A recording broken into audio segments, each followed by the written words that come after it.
Hi, ಎಲ್ಲರಿಗೂ ಕಥಾಕನಜ YouTube ಚಾನೆಲ್ಗೆ ಆತ್ಮೀಯವಾದ ಸ್ವಾಗತ. ಇವತ್ತು ನಾನು ಸರ್ವಮಂಗಳ ಮಾಂಗಲ್ಯ ಕಥೆಯ 22ನೇ ಎಪಿಸೋಡ್ನ ಜೊತೆ ನಿಮ್ಮ ಮುಂದೆ ಬಂದಿದ್ದೇನೆ. ಈ ಕಥೆ ನಿಮಗೆ ಇಷ್ಟವಾಗಿದ್ದಲ್ಲಿ ತಪ್ಪದೆ ನಮ್ಮ ಚಾನಲ್ನ ಸಬ್ಸ್ಕ್ರೈಬ್ ಮಾಡಿ. ಎಂತ ಮಾರೆ, ಯಾರಾದರೂ ಎಂತಾದರೂ ಮಾತಾಡಿ ಅಲ್ಲ. ಎಲ್ಲರೂ ಮೌನವಾಗಿರುವುದನ್ನು ಕಂಡು ಅಸಹಾಯಕತೆಯಿಂದ ಹೇಳಿದಳು ಭ್ರಮ. ಅವಳ ಪಕ್ಕದಲ್ಲಿ ಕೂತು ಡ್ರೈವ್ ಮಾಡುತ್ತಿದ್ದ ಪಾರ್ಥ ಒಂದು ಬಾರಿ ಅವಳತ್ತ ಸುಡುನೋಟ ಬೀರಿದನು. ನೀವು ಯಾಕೆ ಹಾಗೆ ನನ್ನನ್ನು ಗುರಾಯಿಸುವುದು? ನಾನೇನು ನಿಮ್ಮಲ್ಲಿ ಹೇಳಿದ್ದ ಮಾತಾಡಿ ಅಂತ? ಕಾರಲ್ಲಿ ನೀವು ಒಬ್ಬರೇನೇ ಇರುವುದು. ನೀವು ನಿಮ್ಮ ಪಾಡಿಗೆ ಡ್ರೈವ್ ಮಾಡಿ. ನೀವಿಬ್ಬರು ಗುಂಪಿಗೆ ಸೇರದ ಪದ ಇಲ್ಲಿ ಎಂದು ನಾಲಗೆಯನ್ನು ಹರಿಬಿಟ್ಟಳು ಹುಡುಗಿ. ಜಸ್ಟ್ ಶಟ್ ಅಪ್ ಭ್ರಮ. ಎಲ್ಲಿ ಹೇಗೆ ಮಾತಾಡಬೇಕಂತ ಸ್ವಲ್ಪನೂ ಸೆನ್ಸ್ ಇಲ್ವಾ ನಿಂಗೆ? ಯಾವಾಗ ನೋಡಿದ್ರೂ ಹಲಗೆ ಮಾಡಮ್ಮನ ಥರ ನಾಲ್ಗೆನ ಉದ್ದಕ್ಕೆ ಚಾಚ್ತಾನೇ ಇರ್ತೀಯಲ್ಲ ಎಂದನು ಅವಳಿಗೆ ಮಾತ್ರ ಕೇಳಿಸುವಂತೆ. ನೀವೊಮ್ಮೆ ಸುಮ್ಮನೆ ಹೋಗಿ ಮಾರೆ, ಇದೇನು ನಿಮ್ಮ ಆಫೀಸ್ ಅಲ್ಲ, ಇಲ್ಲಿ ನೀವು ನನ್ನ ಬಾಸ್ ಕೂಡ ಅಲ್ಲ ಎಂದವಳು. ಗಮ್ಯಕ್ಕ, ನೀವಾದರೆ ಎಂತಾದರೂ ಮಾತಾಡಿ ಎಂದಳು ಹಿಂದೆ ತಿರುಗಿ. ಕಿವಿಗೆ ಇಯರ್ಫೋನ್ ಸಿಕ್ಕಿಸಿ ಫೋನ್ ಕುಟ್ಟುತ್ತಾ ಕೂತಿದ್ದಳು ಗಮ್ಯ. ತಕ್ಷಣ ಕಿವಿಗೆ ಸಿಕ್ಕಿಸಿದನ್ನು ತೆಗೆದವಳು, ಏನಂತ ಮಾತಾಡೋದು ಭ್ರಮ? ಟಾಪಿಕ್ಕೇ ಸಿಕ್ತಿಲ್ಲ. ಇಲ್ಲಿ ಕೂತಿದ್ದಾರಲ್ಲ ನಮ್ಮ ಮಧುಮಕ್ಕಳು, ಅವರನ್ನು ಸ್ವಲ್ಪ ಮಾತಾಡಿಸು. ಸೆಂಟರ್ ಆಫ್ ಅಟ್ರಾಕ್ಷನ್ ಅವರೇ ಅಲ್ವಾ ಎಂದು ನಸುನಕ್ಕಳು. ನೀವು ಹೇಳಿದ್ದು ಕೂಡ ನಿಜಾನೇ ಅಕ್ಕ. ನಾವೇ ಎಷ್ಟು ಮಾತಾಡೋದು, ಅವರನ್ನು ಸಹ ಮಾತಾಡಿಸುವ ಅಲ್ವಾ ಎಂದು ಕಣ್ಣು ಹೊಡೆದಳು ಭ್ರಮ. ಅವಳ ಮಾತು ಕೇಳಿ ದಂಗಾದ ಧಾರಿಣಿ ಪ್ರಣವ್ ಇಬ್ಬರು ಒಬ್ಬರ ಮುಖ ಒಬ್ಬರು ನೋಡಿಕೊಂಡರು. ಮೊದಲೇ ಮಾತಿನ ಮಲ್ಲಿ ಅವಳು. ಇನ್ನೀಗ ಅವಳ ಕೈಗೆ ಅನಾಯಾಸವಾಗಿ ಸಿಕ್ಕಿ ಹಾಕಿಕೊಂಡರೆ ಸುಮ್ಮನೆ ಬಿಡುವಳೆ ಅವಳು? ಹಿಂಡಿ ಹಿಪ್ಪೆ ಮಾಡಿ ಹಾಕುತ್ತಾಳೆ. ಎಷ್ಟೇ ಆಗಲಿ ಮಾತಿನ ಮಲ್ಲಿಯಲ್ಲವೇ? ಅದೇ ಭಯ ಅವರಿಬ್ಬರನ್ನು ಈಗ ಕಾಡುತ್ತಿರುವುದು.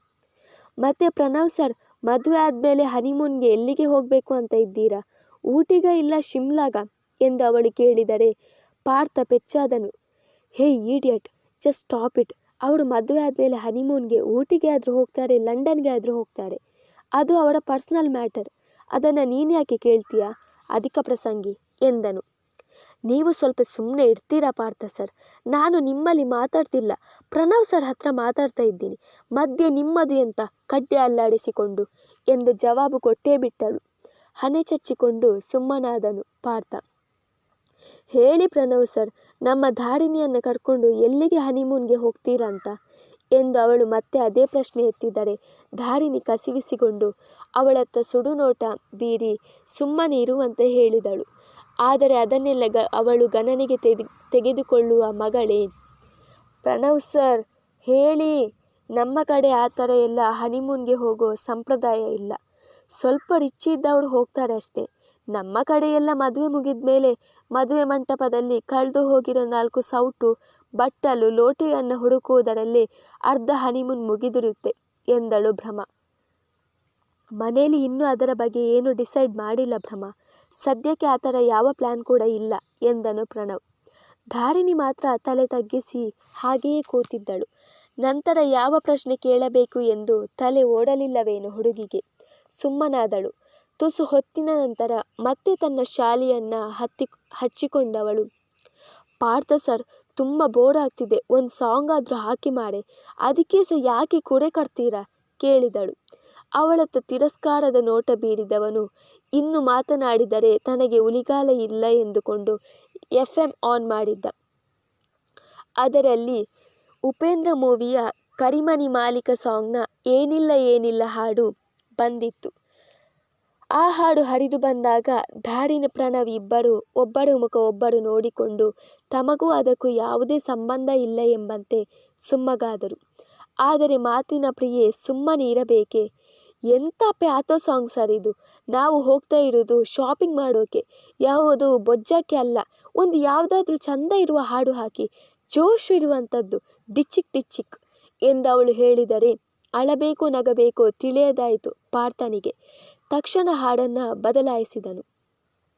ಹೀಗೆ ಪಾರ್ಥ ಭ್ರಮಳ ಮಾತಿನ ಚಕಮಕಿಯ ನಡುವೆ, ಧಾರಿಣಿ ಪ್ರಣವ್ನ ಮೌನದ ನಡುವೆ ಗಮ್ಯಳ ಪ್ರೀತಿಯ ಕಲ್ಪನೆಯ ಜೊತೆಗೆ ಕಾರ್ ಸಾಗಿ ಶಾಪಿಂಗ್ ಮಾಲ್ ಮುಂದೆ ಬಂದು ನಿಂತಿತ್ತು. ಅವರಿಗಿಂತ ಮುಂಚೆಯೇ ತಲುಪಿದ ಶ್ಯಾಮ್ರವರು ಅದಾಗಲೇ ತಮ್ಮ ಪರಿವಾರದ ಜೊತೆಗೆ ಶಾಪಿಂಗ್ ಮಾಲ್ಗೆ ಹೋಗಿದ್ದರು. ಎಲ್ಲ ಇಳಿರಿ ಇಳಿರಿ, ಮಾಲ್ ಬಂತು ಎಂದೊಸರಿದವಳಿಗೆ ಮಾಲ್ ಇಲ್ಲಿಗೆ ಬರಲ್ಲ, ನಾವೇ ಅಲ್ಲಿಗೆ ಹೋಗಬೇಕು ಎಂದೊಸರಿದ ಪಾರ್ಥ ಕಾರ್ನಿಂದ ಕೆಳಗಿಳಿದರೆ ಅವನನ್ನು ಕಂಡು ಮೂತಿ ತಿರುವಿ ತಾನು ಕೂಡ ಇಳಿದಳು. ಅವಳ ಜೊತೆ ತಾನು ಕೂಡ ಇಳಿದಳು ಗಮ್ಯ. ಆದರೆ ಪ್ರಣವ್ ಧಾರಿಣಿ ಇಬ್ಬರು ಕೂಡ ಕೂತಲ್ಲಿಂದ ಮಿಸುಕಾಡಲಿಲ್ಲ. ದಾರಿ ಮಧ್ಯೆ ಅವನ ಭುಜಕ್ಕೆ ಒಡಗಿ ನಿದ್ದೆಗೆ ಒಡಗಿದ್ದಳು ಧಾರಿಣಿ. ಫೋನ್ ಕೈಗೆತ್ತಿಕೊಂಡವನು ಒಂದು ಬಾರಿ ತನ್ನ ಭುಜಕ್ಕೆ ಒಡಗಿ ಮಲಗಿದ್ದವಳತ್ತ ಕಣ್ಣು ಹಾಯಿಸಿದ. ಅವಳ ಮುಖದಲ್ಲಿ ಮುಗ್ಧ ಮಗುವಿನ ಹಾಗೆ ಮುಗ್ಧತೆ ಇತ್ತು, ಪ್ರಶಾಂತತೆ ಇತ್ತು.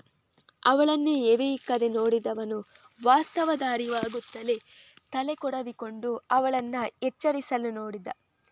ಅವನನ್ನು ಇನ್ನಷ್ಟು ಗಟ್ಟಿಯಾಗಿ ಹಿಡಿದುಕೊಂಡು ಮಲಗಿದಳು ಧಾರಿಣಿ. ಬೇರೆ ದಾರಿ ಕಾಣದೆ ಅವಳ ಗಲ್ಲವನ್ನು ಸವರಿ, ಧಾರಿಣಿ ಎದ್ದೇಳು ಎಂದನು.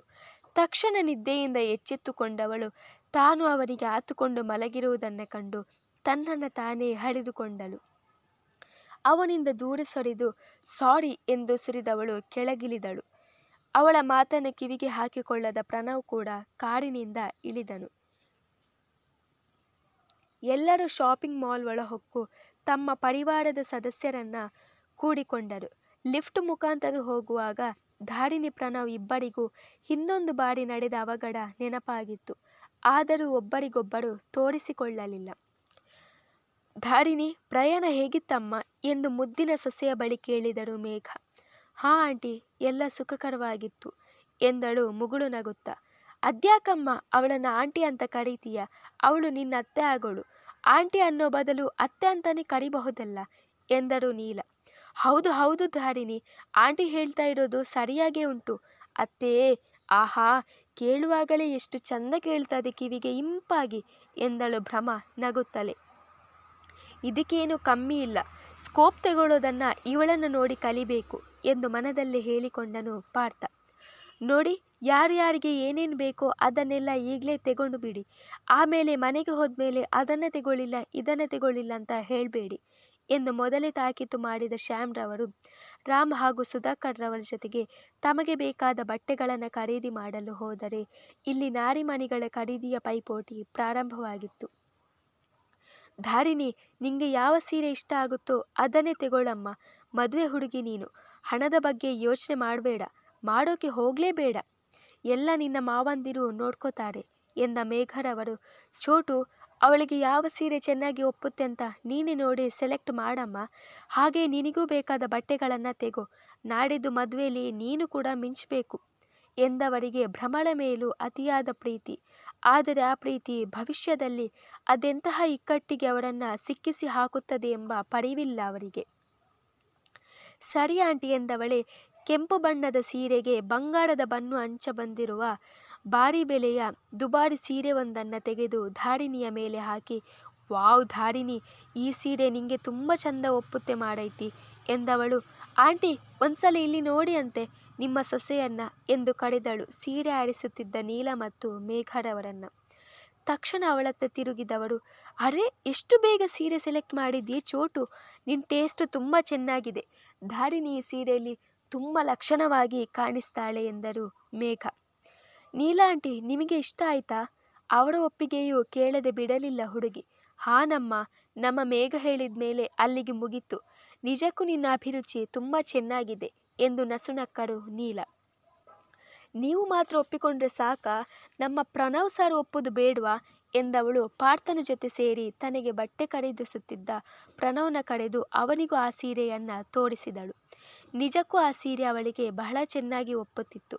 ಅವಳನ್ನೇ ನೋಡುತ್ತಾ ಉಳಿದು ಬಿಟ್ಟವನನ್ನು ಭೂಮಿಗೆ ಕರೆತರುವ ಕೆಲಸವನ್ನು ಭ್ರಮಳೆ ಮಾಡಬೇಕಾಯಿತು. ಪ್ರಣವ್ ಸರ್, ನಮ್ಮ ಹುಡುಗಿಯನ್ನು ಹಾಗಿಸ ಎಂತ ನೋಡುವುದು, ಅವಳಿಗೆ ದೃಷ್ಟಿ ಆಗುವುದಿಲ್ವಾ ಎಂದು ಅವನನ್ನು ಅಣಕಿಸಿ ನಕ್ಕವಳು. ಸೀರೆ ಹೇಗುಂಟು ಕೇಳಿದಳು. ಚೆನ್ನಾಗಿದೆ, ಚಟುಕಾದ ಉತ್ತರಿಸಿ ಅತ್ತ ಕಡೆ ತಿರುಗಿದನು ಪ್ರಣವ್. ಮಗನ ಚಲನವಲನಗಳನ್ನೆಲ್ಲ ಗಮನಿಸುತ್ತಲೇ ಇದ್ದರು ಶ್ಯಾಮ್. ಒಂದು ಬಾರಿ ಅವರಿಗೆ ಈ ಮದುವೆ ಆದರೆ ಸಾಕೆನಿಸಿಬಿಟ್ಟಿತ್ತು. ಭ್ರಮ, ಈ ಸೀರೆ ತುಂಬ ಕಾಸ್ಟ್ಲಿ ಕಣೆ, ನಮಗೆ ಇಂಥದ್ದೆಲ್ಲ ಸೂಟ್ ಆಗಲ್ಲ. ಬೇಡ, ಯಾವುದಾದ್ರೂ ಕಡಿಮೆ ಬೆಲೆದು ನೋಡು, ಇದು ನನಗೆ ಬೇಡ ಎಂದು ಸೀರೆಯನ್ನು ಬದಿಗೆ ಸರಿಸಿದವಳು ಸ್ವಾಭಿಮಾನವನ್ನು ಬಿಟ್ಟುಕೊಡಲಾರಳು. ಇದಕ್ಕಿಂತ ಕಡಿಮೆ ಬೆಲೆದು ನಮ್ಮ ಊರ ಶನಿವಾರ ಸಂತೆಯಲ್ಲಿ ಸಿಗ್ತದೆ. ತುಂಬ ಚೀಪ್ ರೇಟುದು. ನೆಕ್ಸ್ಟ್ ಟೈಮ್ ಊರಿಗೆ ಹೋದಾಗ ನಿನಗೆ ತರ್ತೀನಿ ಎಂದ ಭ್ರಮ. ನೀನು ಯಾಕೆ ಮಾಡೈತಿ ಎಲ್ಲದಕ್ಕೂ ಹೀಗೆ ಆಡುದು? ಒಂದು ಮಾತಾಡುದು ಸಹ ಇಲ್ಲ, ನಗುದು ಸಹ ಇಲ್ಲ. ಮದುವೆ ಹುಡುಗಿ ನೀನು, ಒಂದು ಸ್ವಲ್ಪ ಲವಲವಿಕೆಯಿಂದ ಇರು. ನೀರಿನಲ್ಲಿ ಬಿದ್ದ ಕೋಳಿಯ ಹಾಗೆ ಮಾಡಬೇಡ. ನನ್ನ ಜೊತೆ ಸೇರಿಸಲು ಯಾವ ಇಂಪ್ರೂವ್ಮೆಂಟು ಕೂಡ ಆಗಿಲ್ವಲ್ಲೇ ನೀನು. ಡಾಕ್ಟರ್ ಶ್ಯಾಮ್ ಎಷ್ಟು ದೊಡ್ಡ ರಿಚ್ ಪಾರ್ಟಿ ಅಂತ ನಿಂಗೆ ಹೇಳಬೇಕಾಗಿಲ್ಲ. ಅವರ ಮನೆ ಸೊಸೆಯಾಗಿ ಹೋಗ್ತಾ ಇರೋಳು ನೀನು, ನೆನಪಿರಲಿ ಎಂದು ಗಂಭೀರವಾಗಿ ಹೇಳಿದಳು. ಗೆಳತಿಯ ಮಾತಿಗೆ ಮರು ಮಾತನಾಡದೆ ಸುಮ್ಮನಾದ ಧಾರಿಣಿಯ ಮನದಲ್ಲಿ ಕೋಲಾಹಲವೇ ಎಬ್ಬಿತ್ತು. ಅರ್ಥವಿಲ್ಲದ ಈ ಮದುವೆಗೆ ಇಷ್ಟೊಂದು ದುಬಾರಿ ಬೆಲೆಯ ವಸ್ತ್ರ ಆಭರಣ. ಈ ವಸ್ತುಗಳಿಗೆ ಇರುವ ಬೆಲೆ ನನ್ನ ಭಾವನೆಗಳಿಗೆ ಇಲ್ಲ. ಕಡೆ ಪಕ್ಷ ಈ ವಸ್ತುಗಳು ಬಾಳಿಕೆ ಬರುವ ದಿನಗಳ ತನಕವಾದರೂ ತಮ್ಮ ಸಂಬಂಧ ಬಾಳಿಕೆ ಬರುವುದೇ? ಅವಳ ಅಂತರ್ಮನದ ಪ್ರಶ್ನೆಗೆ ಅವಳ ಬಳಿ ಉತ್ತರವಿಲ್ಲ. ಮೊಟ್ಟ ಮೊದಲ ಬಾರಿಗೆ ಸಾರಿ ಸೆಲೆಕ್ಷನ್ ಕಡೆ ಮುಖ ಮಾಡಿದ್ದಳು ಗಮ್ಯ. ಅದು ಕೂಡ ತನ್ನವನಿಗಾಗಿ. ಯಾವುದು ಅವಳ ಕಣ್ಣಿಗೆ ಹಿಡಿಸುತ್ತಿಲ್ಲ, ಯಾವುದನ್ನು ಆರಿಸಬೇಕು ಎಂದು ತೋಚುತ್ತಿಲ್ಲ ಹುಡುಗಿಗೆ. ಗಮ್ಯ, ಈ ಸೀರೆನ ತೆಗೊಳಮ್ಮ, ಇದು ನಿಂಗೆ ತುಂಬ ಚೆನ್ನಾಗಿ ಒಪ್ಪುತ್ತೆ. ಬೇಕಾದರೆ ಒಂದು ಸಲ ಟ್ರಯಲ್ ರೂಮ್ನಲ್ಲಿ ಹೋಗಿ ನೋಡು ಎಂದರು ಅಲ್ಲಿಗೆ ಬಂದ ನೀಲರವರು ಕೈಯಲ್ಲಿ ಒಂದು ಸೀರೆಯನ್ನು ಹಿಡಿದು. ತಕ್ಷಣ ಅವರನ್ನು ಸುಟ್ಟು ಬಿಡುವಂತೆ ನೋಡಿದವಳು, ನಾನೇನು ಹಾಕಬೇಕು, ನಾನೇನು ತಿನ್ನಬೇಕು ಅಂತ ಡಿಸೈಡ್ ಮಾಡೋದಕ್ಕೆ ನೀವ್ಯಾರು?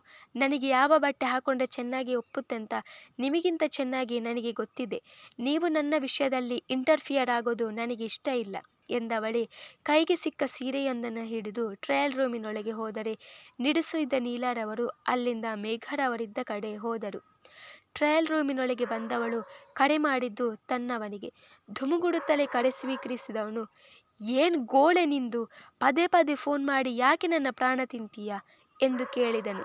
ಅಯ್ಯೋ ಬಿಡ್ತು ಅನ್ನು, ಯಾಕೆ ಹಾಗೆಲ್ಲ ಅಪಶಕುನ ಮಾತಾಡ್ತೀಯ? ನೋಡು, ನನ್ನ ತಮ್ಮನ ಮದುವೆಗೆ ಅಂತ ಶಾಪಿಂಗ್ ಮಾಡೋಕ್ಕೆ ಬಂದಿದ್ದೀವಿ. ಈ ಸೀರೆ ಹೇಗಿದೆ ಅಂತ ಒಂದ್ಸಲ ನೋಡಿ ಹೇಳು ಎಂದವಳೆ ಅವನಿಗೆ ಫೋಟೋ ಕಳಿಸಿದಳು. ಗಿಳಿ ಹಸಿರು ಹಾಗೂ ತಿಳಿ ನೀಲಿ ಬಣ್ಣದ ರೇಷ್ಮೆ ಸೀರೆಯದು. ಅದನ್ನು ಕಂಡವನ ತುಟಿ ಸಣ್ಣದಾಗಿ ಬಿಡಿದಿತ್ತು. ನೋಡಿದ್ಯಾ ಹೇಗಿದೆ? ನನಗೆ ಹೇಗೆ ಕಾಣಿಸುತ್ತೆ ಕೇಳಿದಳು. ಸೀರೆ ಉಡೋಳು ನೀನು, ಪರ್ಚೇಸ್ ಮಾಡೋಳು ನೀನು, ಹಣ ಕೊಡೋಳು ನೀನು, ಮಧ್ಯದಲ್ಲಿ ನನ್ನನ್ನು ಯಾಕೆ ಕಡಿತೀಯ? ನಾನೇನು ಸೀರೆ ಉಡ್ತೀನ ಕೇಳಿದನು. ಹಣ ಕೊಡೋಳು ನಾನು, ಉಡೋಳು ನಾನು, ಆದರೆ ನೋಡೋನು ನೀನಲ್ವಾ ಎಂದು ಹೇಳಿ ನಕ್ಕವಳು. ಹಾಗಲ್ಲ, ಫಸ್ಟ್ ಟೈಮ್ ಸೀರೆ ಉಡಬೇಕು ಅಂತ ಆಸೆಯಿಂದ ಪರ್ಚೇಸ್ ಮಾಡಿದ್ದೀನಿ. ಹಾಗಾಗಿ ಯಾವುದು ತೆಗೋಬೇಕೋ ಗೊತ್ತಾಗ್ತಿಲ್ಲ, ಅದಕ್ಕೆ ನಿಂಗೆ ಕಾಲ್ ಮಾಡಿದೆ ಎಂದಳು ಮೆತ್ತಗಿನ ಧ್ವನಿಯಲ್ಲಿ. ಅವಳ ಮಾತಿಗೆ ಕರಗಿದವನು, ಸರಿ ಅದನ್ನೇ ಉಟ್ಕೋ, ನಿಂಗೆ ತುಂಬ ಚೆನ್ನಾಗಿ ಒಪ್ಪುತ್ತೆ ಎಂದವನೇ ಕಡೆ ತುಂಡರಿಸಿದರೆ ಅವಳ ಖುಷಿಗೆ ಪಾಡವೇ ಇರಲಿಲ್ಲ. ಖುಷಿಯಿಂದ ಕುಣಿದಾಡಿದ ಹುಡುಗಿ ತದನಂತರ ಹೊರಬಂದಿದ್ದಳು. ಕಪ್ಪು ಬಣ್ಣದ ಫ್ಯಾನ್ಸಿ ಸೀರೆಯೊಂದನ್ನು ಕನ್ನಡಿಯ ಮುಂದೆ ಹಿಡಿದು ನಿಂತಿದ್ದಳು ಭ್ರಮ. ಕೆಂಬೂತ ಯಾವತ್ತಿದ್ರೂ ಕೆಂಬೂತನೇ, ನವಿಲಾಗೋಕ್ಕೆ ಆಗಲ್ಲ. ಧ್ವನಿ ಬಂದ ಕಡೆ ತಿರುಗಿದಳು ಹುಡುಗಿ. ಕಿವಿಯೊಳಗೆ ಕಿರುಬೆರಳು ಹಾಕುತ್ತಾ ನಿಂತಿದ್ದನು ಪಾರ್ಥ. ಗೊತ್ತು ಸರ್, ಕೆಂಬೂತ ಯಾವತ್ತಿದ್ರೂ ಕೆಂಬೂತನೇ, ನವಿಲಲ್ಲ ಅಂತ. ಆದರೆ ಒಂದು, ಇಲ್ಲಿ ನಿಮ್ಮ ಬಗ್ಗೆ ನೀವೇ ಹೇಳಿಕೊಳ್ಳುವ ಅವಶ್ಯಕತೆ ಇಲ್ಲ ಎಂದು ಅವನ ಬಾಣವನ್ನು ಅವನಿಗೆ ತಿರುಗಿಸಿ ಬಿಟ್ಟಿದ್ದಳು ಭ್ರಮ. ಯು ಸ್ಟುಪಿಡ್ ಗರ್ಲ್, ನನ್ನನ್ನೇ ಆಡಿಕೊಳ್ತೀಯಾ ಕೇಳಿದನು ಕೋಪದಿಂದ ಧುಮುಗುಡುತ್ತಾ. ನಿಮಗೆ ಅದೊಂದನ್ನು ಬಿಟ್ಟರೆ ಬೇರೆ ಎಂತ ಸಹ ಗೊತ್ತಿಲ್ಲ ಅಂತಲ್ವಾ ಎಂದವಳು ತಾನು ಖರೀದಿ ಮಾಡಿದ ಅಷ್ಟು ಬಟ್ಟೆಗಳನ್ನು ಅವನ ಕೈಯಲ್ಲಿಟ್ಟು, ಸುಮ್ಮನೆ ನಡೀರಿ ಸರ್, ಎಲ್ಲರೂ ಕಾಯ್ತಾ ಇರ್ತಾರೆ ಎಂದು ಸುರಿ ಮುಂದೆ ಹೋದರೆ ಪೆಚ್ಚಾದ ಹುಡುಗ ಕೋಪದಿಂದಲೇ ಅವಳ ಹಿಂದೆ ಹೋಗಿದ್ದ.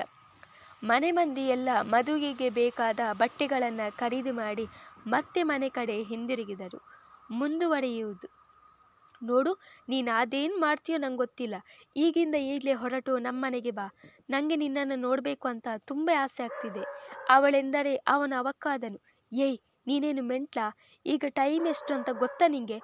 ಮಧ್ಯರಾತ್ರಿ ಆಗಿದೆ. ಇಷ್ಟು ಹೊತ್ತಲ್ಲಿ ಕಾಲ್ ಮಾಡಿ ಬಾ ಅಂತ ಹೇಳ್ತೀಯಲ್ಲ, ಬಾಯಿ ಮುಚ್ಕೊಂಡು ತೆಪ್ಪಗೆ ಮಲ್ಕೊಳ್ಳೆ, ನಾನು ಬರಲ್ಲ ಎಂದನು. ನೋಡು, ನೀನು ಹಾಗೆಲ್ಲ ಹೇಳೋ ಹಾಗಿಲ್ಲ. ನೀನು ತಾನೇ ಅವತ್ತು ಹೇಳಿದ್ದು ಬಸುರಿ ಬಯಕೆ ಏನಿದ್ರು ಹೇಳ್ಕೊ, ನಾನು ಈಡೇರಿಸ್ತೀನಿ ಅಂತ. ಈಗ ನೀನು ಬರಲೇಬೇಕು, ಇಲ್ಲಾಂದರೆ ನಾನೇ ನಿನ್ನನ್ನು ಹುಡ್ಕೊಂಡು ಬರ್ತೀನಿ ಅಲ್ಲಿಗೆ ಎಂದಳು.